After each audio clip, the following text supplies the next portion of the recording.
Assalamualaikum warahmatullahi taala wabarakatuh. Balik lagi di channel Indra Edu. Nah, dalam kesempatan kali ini kita akan membahas latihan soal persiapan penilaian akhir tahun atau ujian kenaikan kelas 7 SMP MTS Sederajat tahun 2023-2024. Nah, seperti biasa sebelum kita lanjut kepada pembahasan, mari subscribe terlebih dahulu, like, komen, dan boleh share kepada rekan-rekannya supaya kita semua bisa menebar manfaat yang lebih banyak lagi. Kita langsung saja bahas pada soal yang pertama. Indonesia adalah negara yang makmur karena kaya akan sumber daya alam. Hal ini menyebabkan negara lain tertarik datang untuk menjajah hingga timbul perlawanan di mana-mana, termasuk di Aceh. Perlawanan perempuan yang dengan gigih melakukan perlawanan berasal dari Aceh yaitu bernama titik-titik.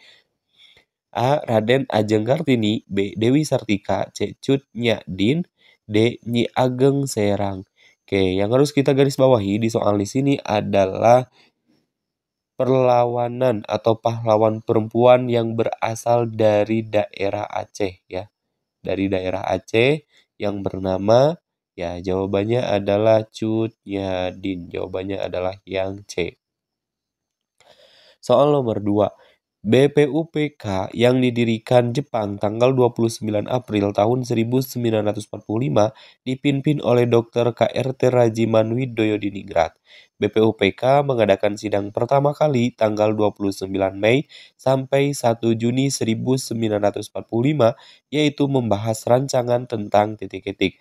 A. Proklamasi, B. Dasar Negara, C. Sumpah Pemuda, D. Undang-Undang Dasar.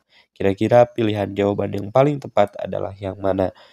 Nah, di sini yang ditanyakan adalah BPUPK mengadakan sidang pertama kali, di mana sidang pertama kali ini yaitu sejak tanggal 29 Mei sampai dengan 1 Juni. Tentunya ini membahas tentang rancangan. Ya, jawabannya adalah dasar negara. Jawabannya adalah yang B. Kita lanjutkan pada soal berikutnya. Panitia 9 berhasil merumuskan naskah mukodimah atau pembukaan dasar hukum tertulis negara dalam sebuah negara yang di dalamnya sudah memuat rumusan dasar negara. Naskah tersebut diberi nama Piagam Jakarta atau Jakarta Charter yang ditetapkan oleh titik-titik. A. Supomo, B. Insinyur Soekarno, C. Muhammad Hatta, D. Muhammad Yamin. Kira-kira pilihan jawaban yang paling tepat adalah jawabannya adalah yang mana? Ya, jawabannya Piagam Jakarta ini ditetapkan oleh Muhammad Yamin. Jawabannya adalah yang D. Soal nomor 4. Pada saat Indonesia memproklamasikan kemerdekaan, secara resmi belum mempunyai presiden dan wakil presiden. Sehari setelah proklamasi ditetapkan, presiden dan wakil presiden yaitu Insinyur Soekarno dan Dr. Andes Muhammad Hatta. Penetapan itu dilakukan oleh titik-titik. A. PPKI, B. Rakyat, C. BPUPKI, D. Pemerintah. Jawaban yang paling tepat adalah jawabannya adalah PPKI. Jawabannya adalah yang A. Jawabannya adalah yang A. Soal berikutnya nomor 5. Setiap manusia dikaruniai hati nurani agar dapat membedakan perbuatan yang baik dan perbuatan yang buruk. Peraturan tersebut merupakan jenis norma titik-titik. A. Susila, B. Sosial, C. Agama, D. Hukum. Jawabannya adalah yang harus kita garis bawahi adalah berdasarkan hati nurani. Di sini adalah jelas namanya norma susila atau norma kesusilaan. Jawabannya adalah yang A. Jadi norma susila ini pada intinya adalah berasal atau berdasarkan hati nurani ya, atau suara hati nurani manusia. Soal berikutnya nomor 6. Untuk menjaga keseimbangan hidup, setiap manusia perlu memperhatikan hak dan kewajiban. Kewajiban dapat dikelompokkan menjadi kewajiban kepada Tuhan Yang Maha Esa, kepada sesama manusia, dan terhadap alam. Yang bukan merupakan kewajiban terhadap alam adalah titik-titik. A. Menjaga lingkungan. B. Merawat tumbuhan. C. Membunuh hewan liar. D. Melarang penebangan pohon. Di sini yang harus kita garis bawahi adalah kata kunci di soalnya adalah yang bukan merupakan kewajiban. Apa sih bedanya antara hak dan kewajiban? Nah, hak ini adalah sesuatu yang harus kita dapatkan atau kita miliki, sementara kewajiban adalah sesuatu yang harus kita laksanakan dengan penuh tanggung jawab. Sementara yang ditanyakan di soal di sini adalah yang bukan merupakan kewajiban. Yang bukan merupakan kewajiban terhadap alam, jawaban yang paling tepat adalah yang mana? Ya, jawabannya adalah membunuh hewan liar. Sementara menjaga lingkungan, merawat tumbuhan, dan melarang penebangan pohon ini merupakan kewajiban kita itu ya terhadap alam seperti itu. Kita lanjutkan pada soal berikutnya. Nomor 7 ya. Setiap negara perlu memiliki hukum tertulis dan tidak tertulis. Hukum dasar tertulis tersebut dibangun di atas dasar negara yang kuat. Dasar negara Indonesia adalah titik-titik. A. Pancasila, B. Undang-Undang, C. Undang-Undang Dasar Negara Republik Indonesia tahun 1945, D. Bhinneka Tunggal Ika. Jelas dasar negara kita adalah Pancasila. Jawabannya adalah yang A. Ini gampang ya, terkait yang ditanyakan di soal adalah dasar negara Indonesia. Kita lanjutkan pada soal berikutnya. Sistematika Undang-Undang Dasar Negara Republik Indonesia tahun 1945 yang telah dirumuskan awalnya mencakup yaitu pembukaan, batang tubuh, dan penjelasan. Setelah dilakukan perubahan atau diamandemen, maka menjadi berubah yaitu titik-titik. A. Pasal-pasal dan penjelasan. B. Pembukaan dan penjelasan. C. Batang tubuh dan penjelasan. D. Pembukaan dan pasal-pasal. Nah, ini perbedaan antara sesudah diamandemen dan setelah dilakukan perubahan atau setelah dilakukan amandemen. Jawaban yang paling tepat adalah pembukaan dan juga pasal-pasal. Jawabannya adalah yang D. Jawabannya adalah yang D. Soal berikutnya nomor 9. Wilayah Indonesia yang sangat luas harus mempunyai batas-batas yang jelas supaya tidak terjadi persengketaan. Daerah-daerah tersebut diantaranya adalah daerah terpencil, terdalam, terluar, perkotaan, dan pedesaan. Yang tergolong dalam kategori daerah terpencil adalah daerah titik-titik. A. Dekat perbatasan. B. Jauh dari perbatasan. C. Dekat dengan pedesaan. D. Jauh dari pusat perkotaan.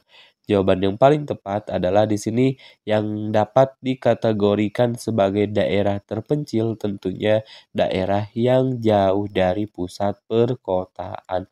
Jawabannya adalah yang D. Soal berikutnya nomor 10. Dalam memutuskan bentuk negara Indonesia, anggota BPUPK melakukan musyawarah dengan hati-hati untuk memikirkan bentuk negara yang pas. Supomo telah mengusulkan bentuk negara yang cocok yaitu titik-titik. A. Serikat, B. Monarki, C. Persatuan, D.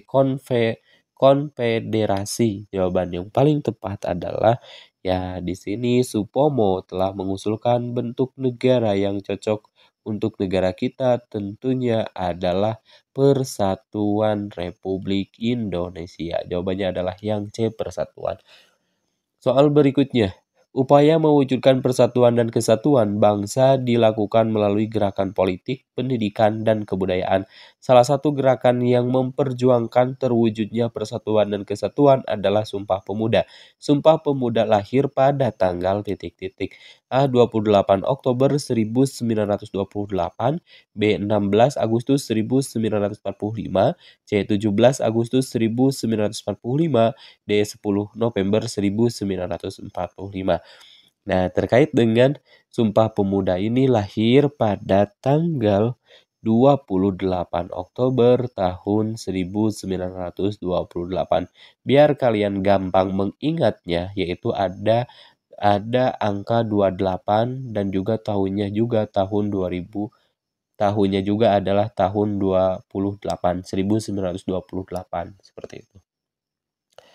Kita lanjutkan pada soal berikutnya. Wilayah Indonesia terdiri dari pulau-pulau. Di pulau-pulau besar penduduknya bermukim jauh dari pantai, sedangkan yang di pulau-pulau kecil sebagian penduduknya bermukim di pantai. Daerah yang berada di kepulauan kecil disebut daerah titik. A. Agraris, B. Kepulauan, C. Dataran tinggi, D. Dataran rendah. Jawaban yang paling tepat adalah disebut juga kepulauan. Jawabannya adalah yang B. Soal berikutnya. Upaya mempertahankan persatuan dan kesatuan bisa dilakukan di berbagai lingkungan kehidupan dengan memenuhi peraturan yang berlaku. Yang tidak boleh dilakukan di lingkungan madrasah atau di lingkungan sekolah adalah titik-titik. A. Kampanye anti-bullying, B. Diskriminasi antar teman, C. Mengikuti kegiatan pelajar, D. Mencegah kekerasan antar siswa. Jawaban yang paling tepat adalah yang tidak boleh dilakukan di lingkungan sekolah atau lingkungan madrasah tentunya diskriminasi atau perbedaan antar teman. Ini tidak boleh dilakukan. Soal berikutnya.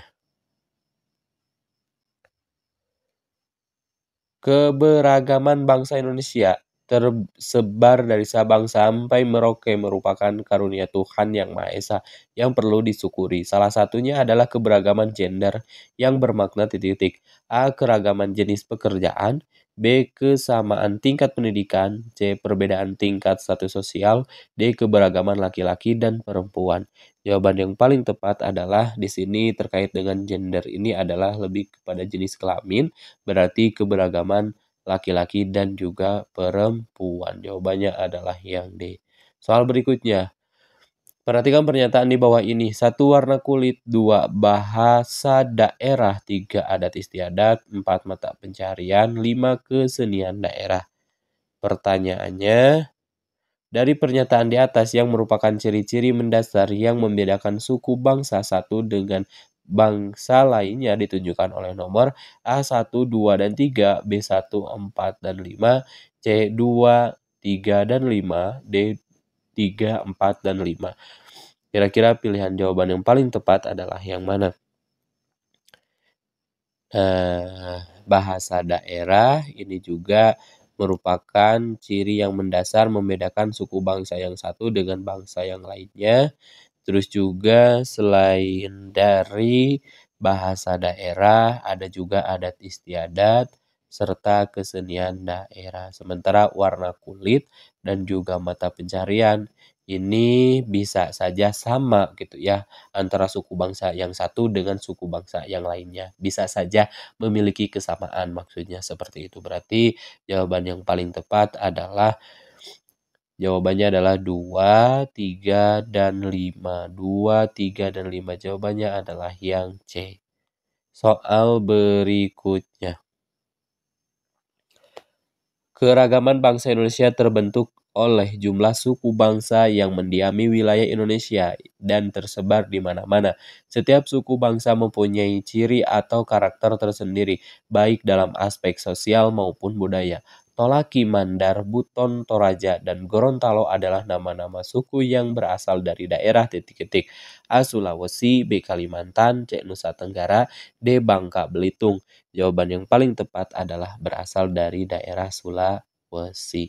Soal berikutnya. Keragaman bangsa Indonesia terlihat juga dalam seni dan budaya yang ada di berbagai daerah di seluruh wilayah Indonesia. Hampir semua daerah atau suku bangsa mempunyai tarian dan lagu yang berbeda. Lagu daerah yang berasal dari Sunda adalah titik-titik. A. Balelebo, B. Kincir-kincir, C. Bubui bulan, D. Ampar-ampar pisang.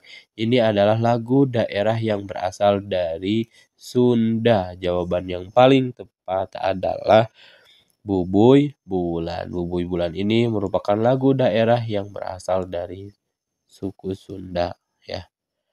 Soal berikutnya. Kesenian daerah yang juga banyak ragamnya diantaranya yaitu tarian. Salah satu tarian daerah di Indonesia yang terkenal di dunia adalah tari saman yang berasal dari titik-titik. A. Aceh, B. Sulawesi, C. Yogyakarta, D. Kalimantan.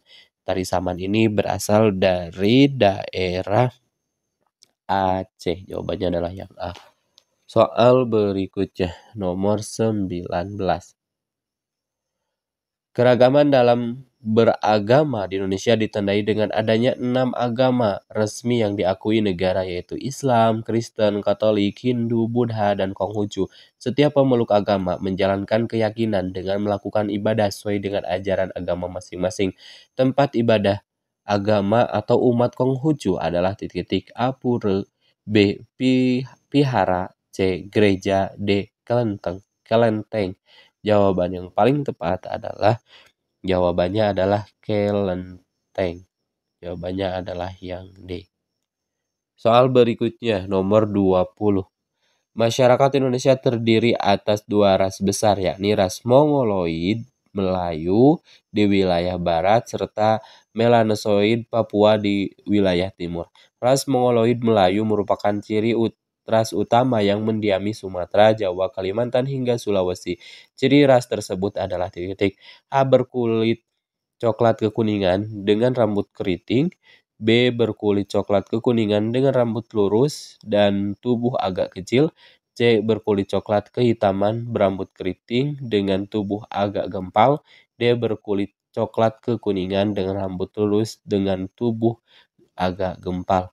Di sini yang ditanyakan adalah ciri utama dari ras utama yang mendiami Sumatera, Jawa, Kalimantan, dan hingga Sulawesi.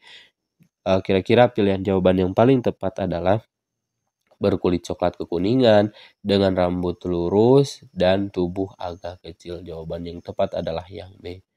Oke, untuk pembahasannya dicukupkan sampai di sini terlebih dahulu. Insya Allah nanti kita lanjutkan pada video berikutnya. Kami akhiri. Assalamualaikum warahmatullahi wabarakatuh.